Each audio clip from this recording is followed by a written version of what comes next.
Rosi ya tadi ya? Ya. Sebelumnya Mbak Rosi ini udah pernah ketemu saya atau baru pertama kali? Baru pertama kali ini sih saya ngelakuin sesi konseling pernikahan ibu. Oke, berarti ini baru janji ketemu pertama ya Mbak Rosi ya? Sebelumnya belum kenal saya berarti ya? Iya belum. Jadi izinkan saya berkenalan terlebih dahulu supaya kita mungkin lebih akrab gitu ya.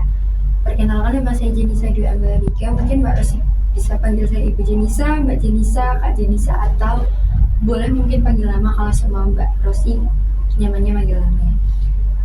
Berarti ini konseling pertama untuk Mbak Rosi ya? Iya benar. Oh, sebelumnya Mbak Rosi ini kuliah semester 3. Iya. Kuliahnya di mana Mbak? Ini saya di salah satu di Surabaya. Oke, di salah satu di Surabaya. Berarti PP atau Ini saya ngerantau. Oh, ngerantau. Oke, berarti dari kuliah langsung ke sini nih? Iya langsung ke sini tadi kan ada janji jadi ikut-ikutin ke sini sekolah kuliah. Oh, berarti kita janji temunya ternyata cukup padat ya jadwal Mbak Rosi. Nah, sebelum kita mulai sesi konselingnya pada siang hari ini, mungkin saya menjelaskan beberapa tentang konseling terlebih dahulu ya. Kan ini mungkin juga pertama kali untuk Mbak Rosi ya. Nah, kalau begitu saya ingin menjelaskan terlebih dahulu mengenai proses konseling yang akan kita lakukan hari ini.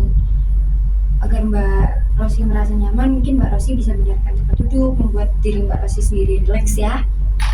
Oke, dalam sesi konseling ini saya tidak akan menghakimi Mbak Rosi, menyalahkan ataupun memaksa Mbak Rosi untuk mengambil keputusan tertentu. Jadi itu semua atas kehendak Mbak Rosi sendiri ya nanti.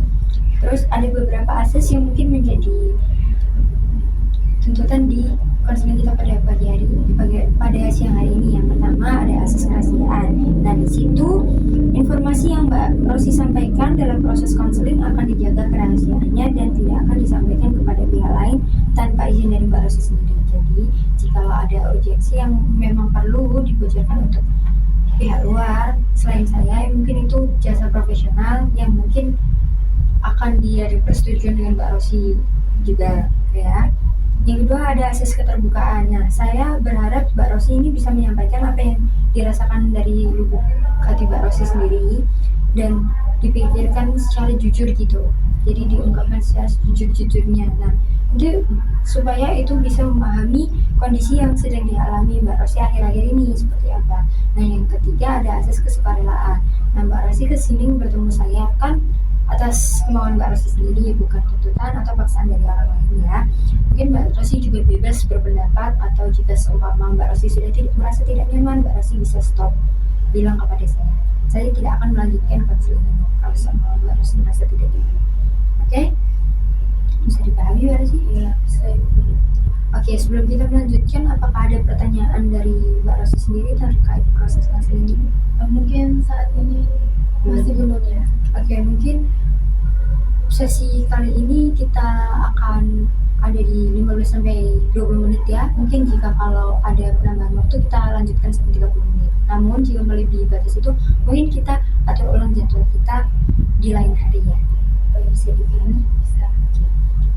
Apakah Mbak Rosi bersedia mengikuti konseling pada siang hari ini? Ya, insya Allah saya bersedia. Oke, terima kasih. Mungkin ini sebagai langkah awal saya dan Mbak Rosi saling mengenal ya, karena ini juga pertama kali kita di sini. Oke, Mbak Rosi tadi bilangnya semester 3, mahasiswa semester 3. Mungkin bisa dimulai dari bagaimana kesan Mbak Rosi sendiri selama menjalani perkuliahan sampai semester 3 ini? Itu awal-awal itu saya merasa menyenangkan ya kuliah, tapi berjalannya waktu sampai semester 3 ini saya itu merasa semakin banyak tuntutan dari tugas-tugas kuliah itu. Oke, jadi saat ini Mbak Rosi itu mulai merasakan adanya peningkatan tuntutan gitu ya dalam perkuliahan? Iya. Oke, selain aktivitas kuliah, mungkin apakah Mbak Sinta memiliki kegiatan lain di kampus atau di luar kampus gitu? Iya, itu saya kalau di luar kampus enggak ya, tentunya di dalam kampus saja saya udah ngikutin beberapa organisasi aja sih. Oke, baik. Jadi selain kuliah juga Mbak Rosi ngikutin kegiatan organisasi kampus ya, mungkin memiliki tanggung jawab yang besar juga dalam organisasi. Saya membayangkannya ada cukup banyak aktivitas gitu ya yang harus dijalani setiap harinya. Dari beberapa aktivitas itu, apa yang membuat Mbak Rosi itu memutuskan untuk mengikuti konseling sama saya? Jadi akhir-akhir ini itu saya ngerasa kayak tertekan gitu dan stres juga dengan tugas-tugas kuliah yang menumpuk, apalagi ditambah saya ngikutin kegiatan organisasi ini yang harus saya jalani. Oke, jadi saat ini Mbak Rosi itu sedang kayak mengalami tekanan yang cukup berat ya terkait aktivitas akademik dan ingin membahas hal tersebut dalam sesi konseling ini. Ya. Baik, terima kasih ya Mbak Rosi atas keterbukaannya.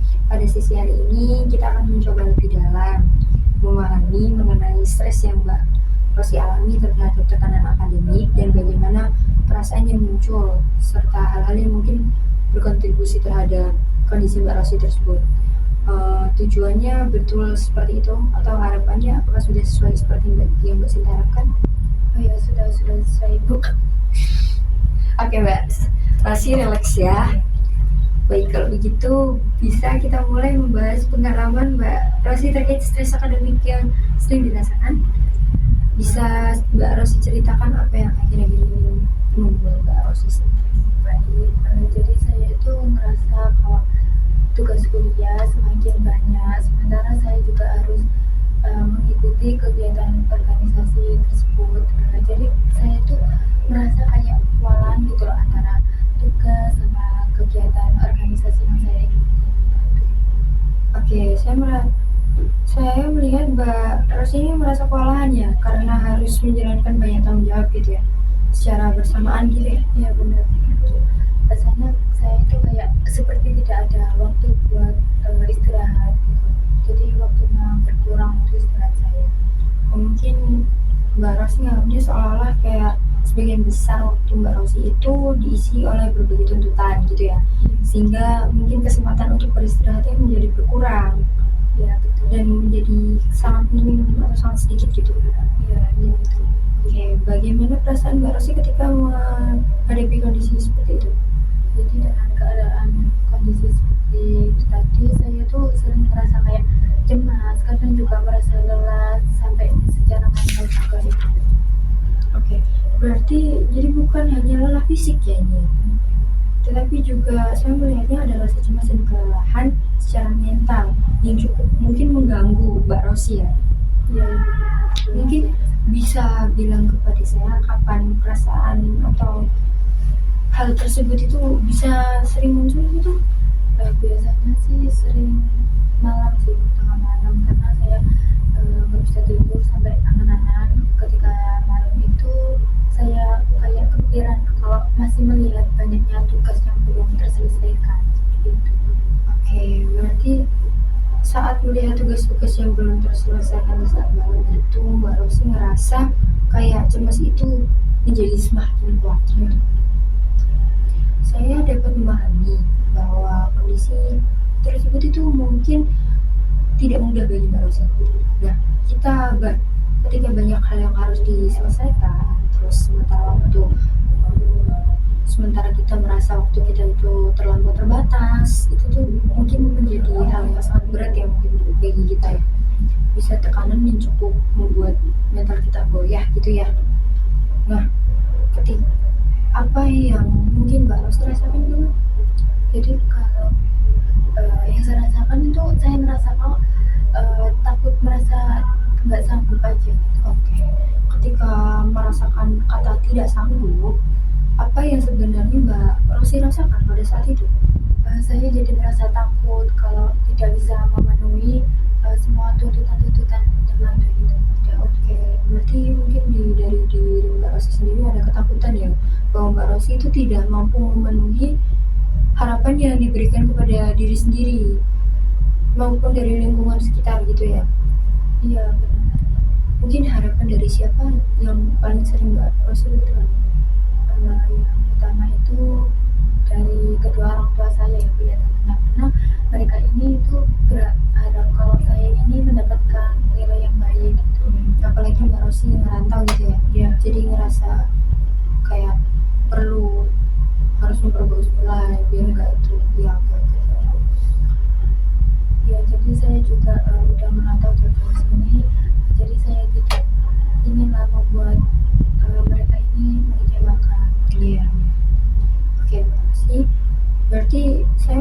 Mbak Ros ini sangat menghargai kepercayaan mereka atau kepercayaan yang diberikan sama orang tua Mbak Rosi. Ketika mungkin waktu Mbak Rosi merasa takut mengecewakan orang tua Mbak Rosi sendiri, apa yang biasanya terjadi pada diri Mbak Rosi? Saya itu menjadi kayak semakin tertekan tentunya, kadang merasa harus apa-apa itu selalu sempurna. Oke. Jadi selain tuntutan dari tugas atau dari organisasi, tanggung jawab organisasi, ada juga tuntutan dari diri sendiri ya, untuk memberikan hasil yang harus sempurna ya, karena ingin membanggakan orang tua ya. Terus bagaimana rasanya ketika harus selalu berusaha sempurna? Saya sih merasa ini Bu, capek aja. Jadi Mbak Ros ini merasa lelah, capek karena harus terus-terusan berusaha gitu ya, memenuhi kemauan diri Mbak Rosi, bahwa Mbak Rosi ini belum cukup baik gitu ya. Ya, jadi saya ngerasa kalau saya itu sering merasa kalau tidak cukup. Oke. Jadi kayak merasa standarnya yang sangat tinggi mengakibatkan Mbak Rosi itu sudah berusaha keras tapi masih kurang gitu kan menurut Mbak Rosi, dari Mbak Rosi itu. Oke. Ketika waktu Mbak Rosi mengucapkan hal itu sekarang itu, apa yang Mbak Rosi rasakan? Saya jadi ngerasa sedih sih sebenarnya. Ada kesedihan yang selama ini mungkin cukup lama Mbak Rosi simpan sendiri? Iya ada, karena saya ini juga jarang banget cerita ke orang-orang lain. Berarti Mbak Rosi ini bukan tipe orang yang mau cerita ke orang lain gitu ya, lebih mau sama diri sendiri gitu. Nah sekarang Mbak Rosi udah punya cerita, anggap saja saya mendengarkan semua cerita Mbak Rosi ya. Kita cari satu-satu kunci masalahnya, oke? Oke, dari semua yang telah Mbak Rosi, terima kasih karena sudah membagikan apa perasaan tersebut di sesi konseling hari ini. Saya menghargai keterbukaan yang Mbak Rosi percayakan kepada saya. Mungkin kalau semua Mbak Rosi menganggap diri Mbak Rosi itu kurang dan lain sebagainya, kita cari permasalahan satu-satu. Dan jika Mbak Rosi ingin bercerita, Mbak Rosi bisa menghubungi saya lagi. Anggap saya ini teman ceritanya Mbak Rosi. Nah, dari semua yang telah Mbak Rosi ceritakan, menurut Mbak Rosi yang paling membutuhkan perhatian saat ini tuh yang mana? Sejauh ini saya mungkin ingin lebih tenang lagi ya, terus juga tidak terlalu membebani diri saya sendiri. Oke. Jadi keputusan terbesar Mbak Rosi sendiri saat ini adalah menemukan ketenangan ya, dan mengurangi tekanan yang selama ini memang Mbak Rosi pikul dan diberikan yang Mbak Rosi berikan kepada diri sendiri gitu ya. Oke, menurut Mbak Rosi apa yang mungkin dapat membantu Mbak Rosi untuk memulai memberikan ruang bagi diri sendiri? Mungkin saat ini saya bisa ini ya, perlu belajar menerima apa sesuai dengan keadaan, bahwa apa-apa itu juga tidak selalu sempurna. Oke, saya melihat atau mendengar Mbak Rosi besar itu, Mbak Rosi itu sudah menyadari bahwa penting menerima diri itu sangat penting dan memahami bahwa tidak semua hal harus berjalan sempurna itu sangat penting. Mungkin apa yang Mbak Rosi rasakan setelah menceritakan semuanya, apakah masih ada yang mengganjal atau ada sudah sedikit lebih lega daripada sebelumnya? Sudah sedikit lebih lega.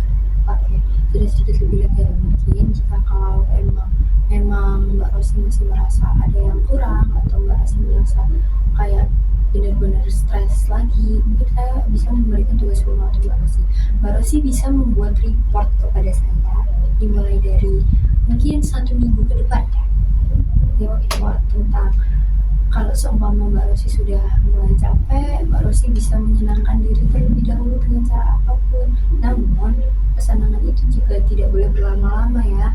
Nanti karena hal tersebut itu juga mengakibatkan Mbak Rosi melepas tanggung jawab itu. Bisa dipahami? Jadi bisa report setelah Mbak Rosi kayak merasa beban Mbak Rosi sudah banyak, mungkin Mbak Rosi bisa mengurangi sedikit dengan aktivitas yang Mbak Rosi sukai. Bisa dipahami Mbak Rosi? Ya, bisa. Rosi, sebelum kita mengakhiri sesi konseling hari ini itu saya ingin merangkum pembicaraan kita tadi ya. Oke, dari yang sudah Mbak Rosi ceritakan tadi atau Mbak Rosi sampaikan kepada saya saat kita bercerita, saya memahami sedikit bahwa mungkin stres akademik yang Mbak Rosi alami ini tidak hanya berasal dari banyaknya tugas kuliah saja. Mbak Rosi juga sadar kan? Nah, mungkin kegiatan organisasi itu juga berakibat seperti itu, dan tetapi juga mungkin bisa juga dari adanya keinginan yang kuat untuk memenuhi harapan orang tua juga bisa, karena Mbak Rosi kan juga pengen membahagiakan mereka, namun itu juga bisa jadi beban kepada Mbak Rosi. Ya boleh membahagiakan orang tua, namun tahu batasnya. Kali ini tuh saya melihat Mbak Rosi itu mulai mengenali bahwa salah satu kebutuhan yang penting bagi diri Mbak Rosi itu belajar menerima diri sendiri dan mengurangi tekanan yang selama ini Mbak Rosi rasakan. Saya mengapresiasi keberanian dan keterbukaan Mbak Rosi pada sesi konseling hari ini, dan itu menceritakan semua pengalaman Mbak Rosi. Saya benar-benar berterima kasih banyak karena Mbak Rosi sudah mau terbuka kepada saya ya. Mungkin menurut Mbak Rosi cukup pribadi ya itu bukan hal yang mudah. Jadi untuk pertemuan berikutnya mungkin kita dapat melanjutkan pembahasan mengenai lab report tadi ya, yang reportnya ke saya itu.